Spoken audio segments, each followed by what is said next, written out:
EAMCET స్ట్రెస్సా? Testonic.ai ని try చేయండి.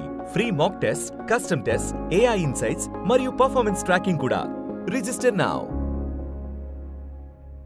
వదలటు through జరిగిన బిజినెస్ వల్ల కానీ లేదంటే ఈ డీలింగ్స్ వల్ల కానీ మీ ఎక్స్పీరియన్స్ ఏంటి? దాని త్రూ మీరు నేర్చుకున్నది ఏంటి? నేర్చుకునేది ఏంటంటే మనము అనుకున్నది అనుకున్నట్టు తీస్తే ఆ సినిమానే మాట్లాడుతుంది, సినిమానే అన్నిటికీ సమాధానం చెప్తుంది అనేది నేను నేర్చుకున్నాను. అంటే ముందు నుంచి తెలుసు నాకు, కానీ మళ్ళీ కూడా సేమ్ అదే అయిందనుకోండి. ఓకే. అయితే ఇండస్ట్రీలో సక్సెస్ రేషియో అనేది చాలా తక్కువ అండి, స్పెసిఫిక్గా 5% అండి. అవును, నాకు తెలిసిన ఇంకా ఏమైనా తక్కువ కూడా ఉందో 5 to 8% లోనే ఉంది. అలానే కదా నా ఫ్రెండ్స్ కూడా ఎవరికి తెలియదు నేను ఫుల్ ఫ్లెడ్జ్గా ఇట్లా సినిమా తీస్తున్నాను. ఓకే.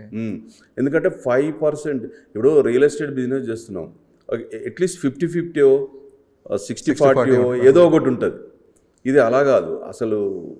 అంతెందుకండి, మా ఇంట్లోనే మా మిస్సెస్సే ఎంకరేజ్మెంట్ లేదు. ఎందుకంటే తను ఇప్పుడు ఇన్ని సంవత్సరాలు సంపాదించుకున్నావు, ఇది ఉన్నావు, ఇందులో ఎందుకు పోతున్నావు అనేది. కానీ తనని కన్విన్స్ చేసి, తను ఎలా కన్విన్స్ చేశానంటే, తను కాశీకిలో ఓపెనింగ్ చేశాం కదా, కాశీకి తీసుకెళ్ళినప్పుడు సరేలే ఏదో చేస్తున్నాడులే అన్నట్టుగా ఎక్స్క్యూజ్ చేశారు.